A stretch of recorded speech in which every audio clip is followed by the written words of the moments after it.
Los invito para que vayan al cine a ver la película Sound of Freedom, Sonido de Libertad. Ya está ahorita aquí en Estados Unidos, pronto estará en México, Latinoamérica y en el mundo entero. Es una película que necesitan verla, no importa qué religión tengas, no importa qué nacionalidad tengas, la tienes que ver, porque este es un problema internacional, la trata de niños. Los niños es lo más hermoso, su inocencia, su amor. ¿Quién y por qué tienen que destruir la vida de estas criaturas? No es justo, no se va a permitir. Se va a hacer un movimiento muy grande porque todos vamos a estar en contra de la trata de niños. Por favor, mamás, cuiden a sus hijos.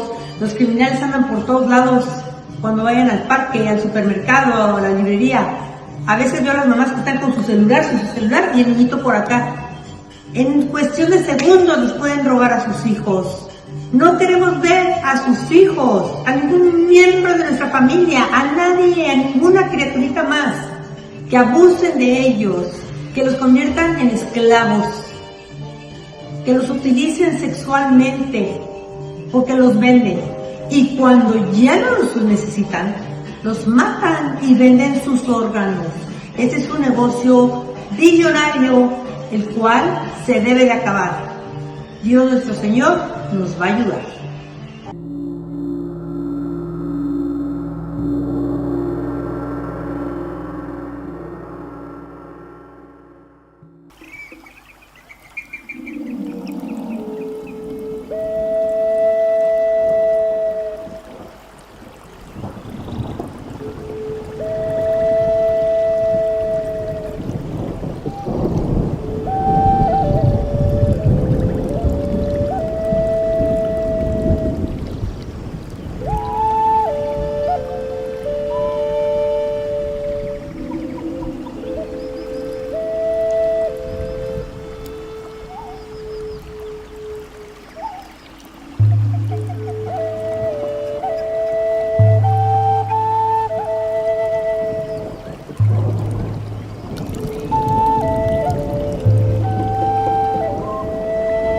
Y me pregunto, ¿y qué pasa con esos niños que son violados en sus propias casas, por sus familias, por esos niños que son violados en las escuelas, en sus clases de deportes?